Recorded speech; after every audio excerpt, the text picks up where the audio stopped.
Hello students. आज हम start करेंगे अपने mid point theorem. Mid point theorem आपके एग्जाम्स में मोस्टली पूछ ली जाती है। कैसे आती है? या तो आपको पूछेंगे direct state and proof mid point theorem, या फिर आपको स्टेटमेंट ही डायरेक्ट दे रखी होगी, आपको बोला जाएगा इसको प्रूफ करो। तो किसी भी मेथड से आपसे पूछ सकते हैं। मोस्टली आ जाती है 3 या 4 नंबर में भी आ जाती है। तो हम स्टार्ट करते हैं इसको। स्टेटमेंट क्या है इसकी? The line segment joining the mid points of two sides of a triangle is parallel to the third side and half of the third side. क्या मतलब हुआ? पहले इसका डायग्राम बना लेते हैं। एक ट्राइंगल है A B C. A B C. क्या बोला जा रहा है? The line segment joining the mid points of two sides of a triangle. Triangle की दो साइड्स के मिड पॉइंट से, ये हमने दो मिड पॉइंट ले लिए ई एंड एफ। ई एफ से जो लाइन बन रही है वो क्या है? इस parallel to the third side. ये लाइन क्या है? पैरेलल है ट्राइंगल के थर्ड साइड की। थर्ड साइड कौन सी? हमारी बी सी। तो ई एफ किसके पैरेलल हो गई? हमारी बी सी के। And half of the third side, मतलब ई एफ बी सी के पैरेलल भी है और ई एफ बी सी के हाफ भी है। ये हमें क्या करना है? प्रूफ करना है। कैसे करोगे? सबसे पहले हम लिख लेते हैं गिवन, कि हमें गिवन क्या क्या है। A B C is a triangle. A B C क्या है? एक ट्राइंगल है। And E and F are mid points of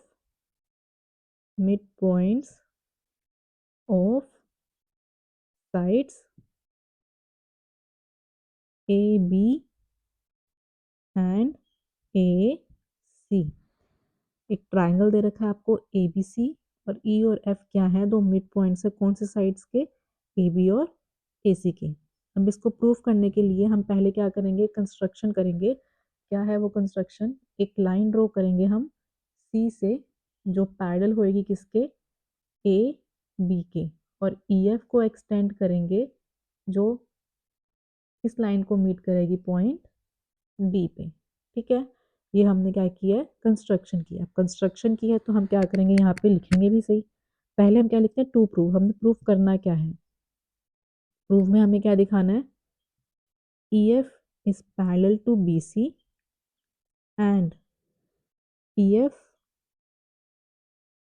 is equals to half of B C. ये हमने क्या करना है? प्रूफ। अब जो कंस्ट्रक्शन ली है वो कर लेते हैं। क्या किया हमने? Draw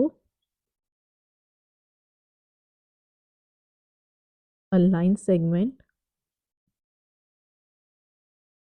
draw a line segment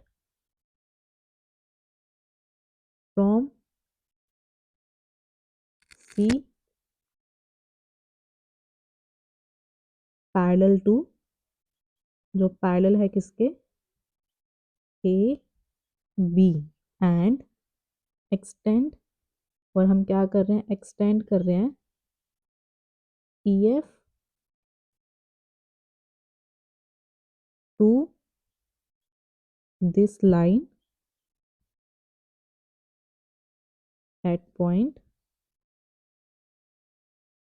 T, and extend E F two this line. यहाँ पे थोड़ा गलत हो गया, लाइन सही नहीं बनी आपकी। To this line meeting at point D. ये हो गई आपकी कंस्ट्रक्शन। अब कैसे करते हैं? प्रूफ स्टार्ट करते हैं अब इसका। प्रूफ कैसे करेंगे इसको? हमें पता है ए बी किसके पैरेलल है? सी डी के। A B is parallel to C D.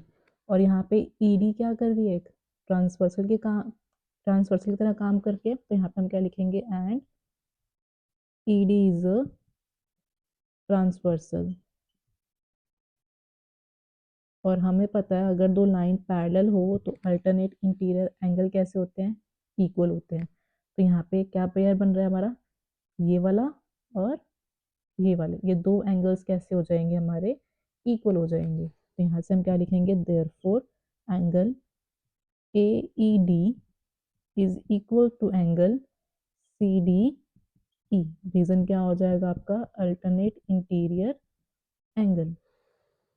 ठीक है, अब हम क्या करेंगे, ये वाला ट्राइंगल मतलब A E F and C D F, ये दो ट्राइंगल्स लेके चलेंगे। तो यहाँ पे हम लिखेंगे इन ट्राइंगल, क्या क्या आ जाएगा नाम, A E F and triangle C D F. ये दो ट्राइंगल्स हो गए। इसमें एफ क्या है, मिड पॉइंट है, तो ए एफ किसके इक्वल हो जाएगा, एफ सी के। तो फर्स्ट क्या लिखेंगे हम, A F is equals to F C. क्यों, because F is the mid point of A C. Mid point है ए सी का।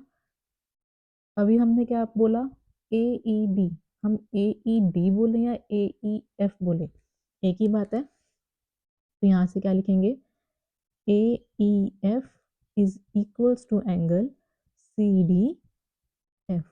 यहाँ पे रीजन क्या आ जाएगा आपका, प्रूफ अबव।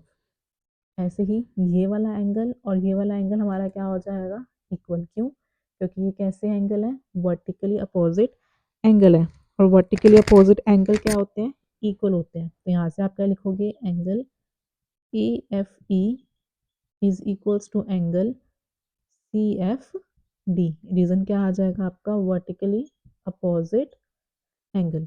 यहाँ से हमें तीन चीजें मिल गई। तो आप क्या बोलोगे, therefore triangle A E F is congruent to triangle. अब कैसे लिखोगे, देखो यहाँ पे अब क्या है, ई के साथ आपका क्या बन रहा है, डी। तो यहाँ पे आपने ई लिखा, तो ई के साथ आप सेकंड प्लेस पे है, तो सेकंड प्लेस पे क्या आ जाएगा, डी।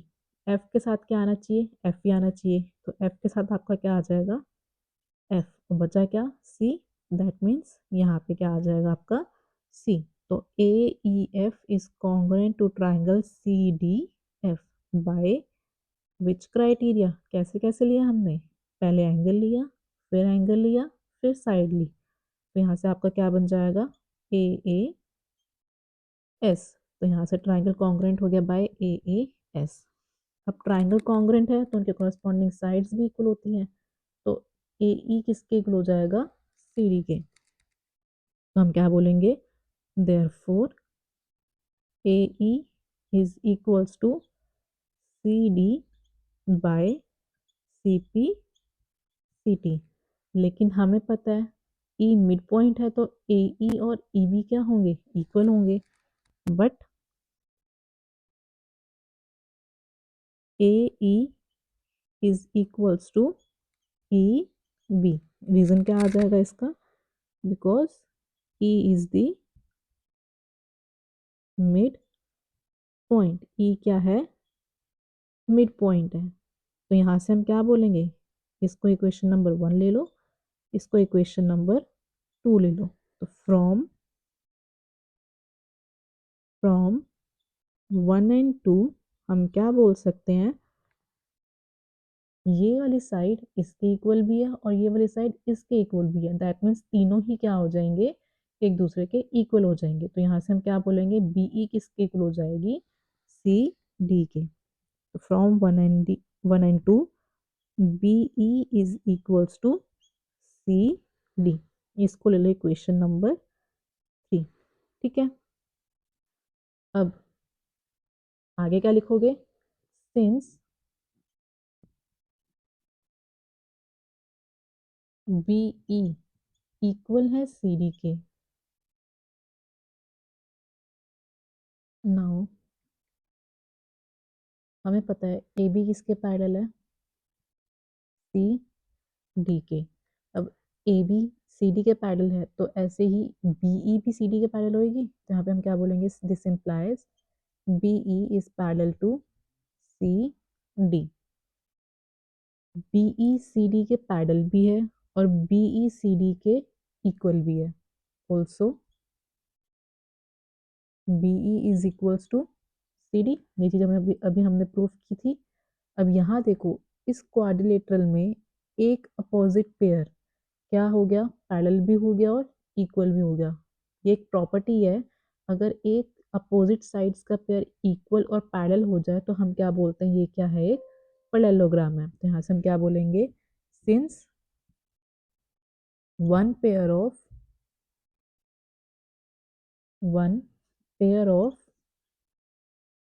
अपोजिट साइड आर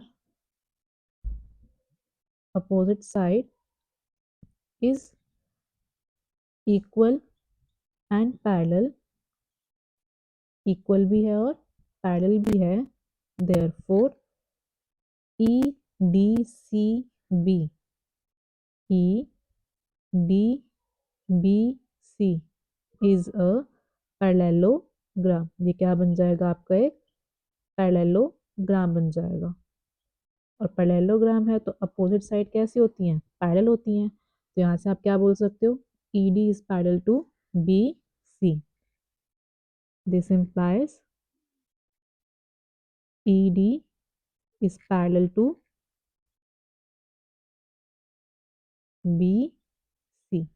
अब ED है तो EF भी होगी।